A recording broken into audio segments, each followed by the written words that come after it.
Dobar dan i pozdrav svima. Evo, kao što ste vidjeli u naslovu, dobio sam dosta upita pošto je jučer predstavljen Suzuki GSX-R 1000 ponovno za europsko tržište, 40. godišnjica Suzukija GSX-R 1000 u nekim novim bojama.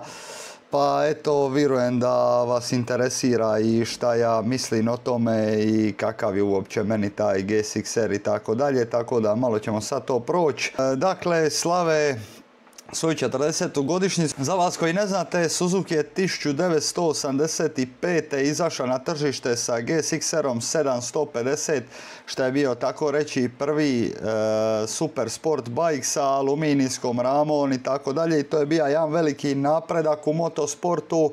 Znači, oni su bili među prvima koji su izašli s ovim motorom. I tako reći, dan danas bazno se motori rade po ovome motoru. Međutim, tamo 2010. kad je stigla velika kriza u svijetu, tako je stigla kriza i u svijetu motora i Suzuki je tu drastično mora smanjiti budžete, čak na zadnjih nekoliko godina ih nije bilo niti u MotoGP-u, iako su uzeli mali nekakve film naslove i tako dalje. Meni osobno to nije bilo drago i nije mi bilo drago što Suzuki još od 2010. godine nema apsolutno ništa novo. Zadnji model je izašao, čini mi se, 2017. godine i uopće se nije mijenjao, samo su mu mijenjali boje. I sad sam iskreno, znao sam već recimo otprilike pola godine da će izaći novi GSX-R 2025. kao ta godišnjica, međutim nisam znao kako će izgledat. I ono što sam vidio, pa recimo da nisam bio baš oduševljen. Pa ajmo kreniti redom, znači kaže ovako, 1985. su izašli, to sam već sve objasnio. Izgled ovoga motora, pa ne znam šta bi vam rekao, stvarno evo, ne znam. Po meni, što se tiče izgleda, jedino što su mu dodali, to su ova krila, da, ova krila s AliExpressa izgledaju, znači i čak mu ne stoje dobro, znači morate i to imati na umu.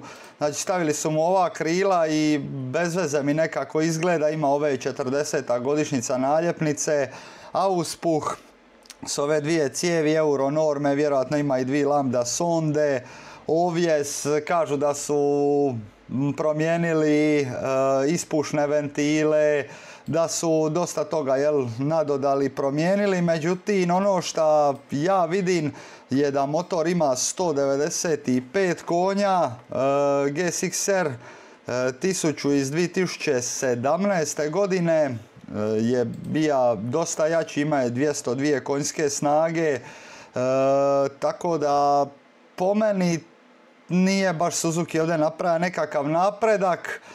Naravno, sad su dodali te nekakve elektronike. Puno ljudi se žalilo da motor nema TFT display. Kralju kad ideš 250 na sat, stvarno me nije briga ali tu LCD ili nešto tako. Dobra stvar je što pretpostavljam, pošto još ne znamo cijenu, ja vjerujem da će cijena biti oko 18.000 eura, dakle ovoga R modela, možda 18-19 tisuća ja pretpostavljam. I onda sa tim modelom, gdje je kao to reći takav trkač i gdje je Yamaha R1M, to jest došao na, čini mi se, 28.000 eura, tako da definitivno bit će povoljan. 195 konja je i dalje dobro, morali su ga spustiti na 195 konja zbog euronormi, međutim s druge strane imamo BMW S1000 RR koji prelazi 200 konja i isto podliježe euronormama, tako da nije mi jasno baš tu šta se tu sve točno dogodilo. Pa da vidimo Suzuki Intelligent Ride System, znači anti-lift, znači da ne možemo ga dizati na zadnje kolo, Roll Torque Control uses IMU Wheel Speed Sensor, znači može mjeriti kut nagiba, dakle ima žiroskope i onda po tome kontrolira traction control, ne znam koliko mi je, mislim to je super, ali ono, to nije ništa novo danas na moto tržištu. Stvarno sam se nadao da će Suzuki tu napraviti neku stvarno dobru priču, da će to biti nešto neviđeno. Također, žuta ova boja, pa onako, možda mi ova žuta izgleda najlipša od svih, ali nije mi ni ona nešto sad spektakularna. Kao išli su na neke old school boje, ali ovo uopće nije old school boja, su sad nedavno izbacili Suzuki GSX 8R u ovoj žutoj boji. Mislim da je ovo, išli su na onu kopiju X-Stara ili šta je bilo onda Corona, nešto u tom stilu boja.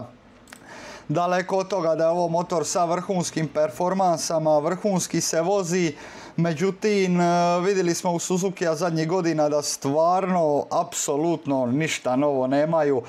I dalje koriste agregate iz GSX-era 1000 iz 2005. Znači samo da bi smanjili taj trošak, sad su mašinu iz V-Stroma 800 stavili na 6 različitih motora.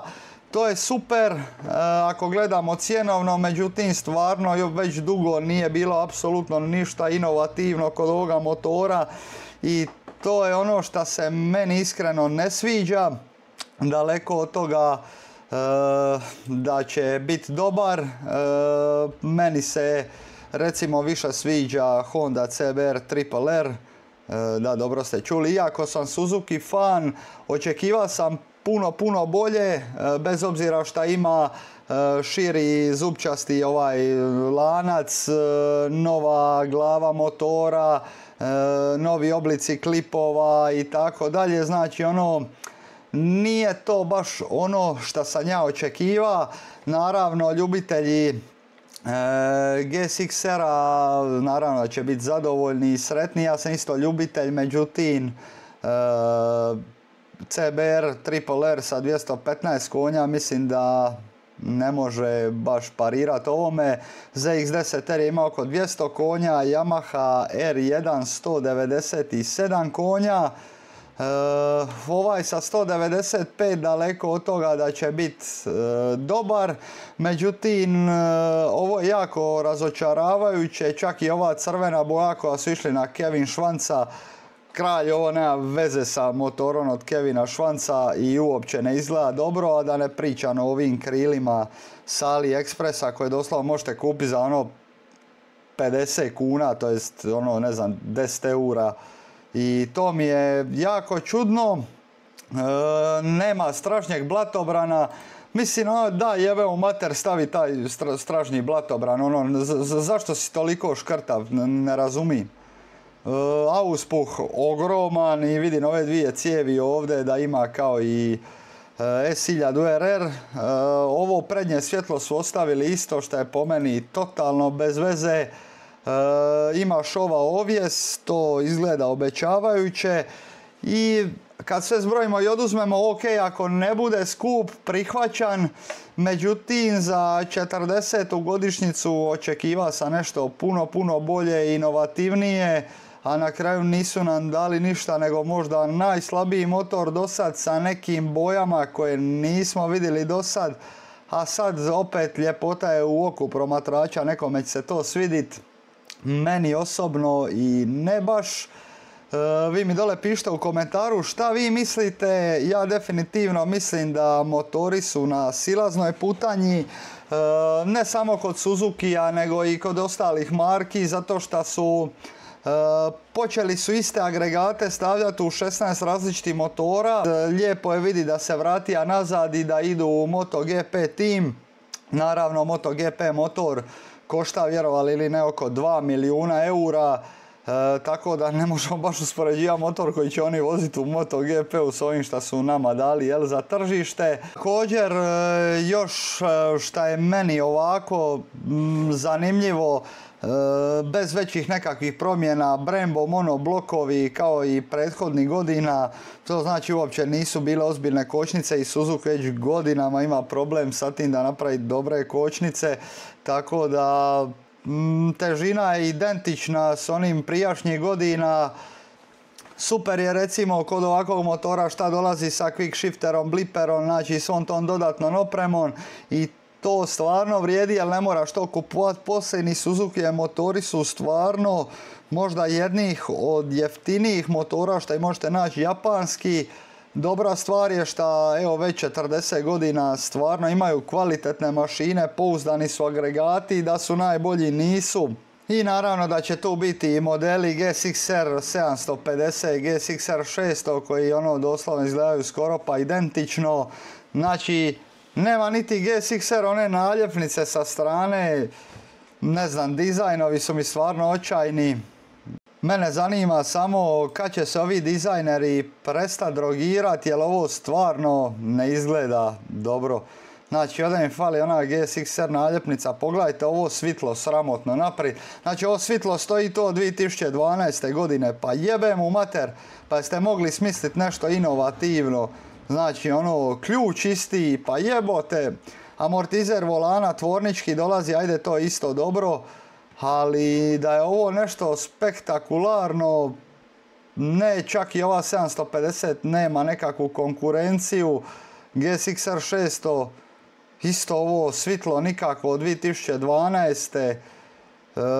Stvarno mislim da se Suzuki treba puno više potrudit, da nije donija ništa sad specijalno novo. Naravno da mi je drago da napokon to ponovno imamo na tržištu, ali evo, pogledajte sad ovo kako izgleda i kako ovo prije izgledalo bolje s ovim naljepnicama i tako dalje. Ovo sad samo pokušavanje, to jest pokušaj oživljavanja nečega šta više tako reći ne postoji. Tako da ja tu definitivno ne da nisam zadovoljan, nego mi je bez veze.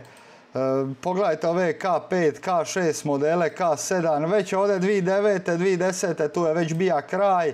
A vi mi dole u komentaru pišite šta vi mislite i kakav se vama čini novi GSX-R 1000.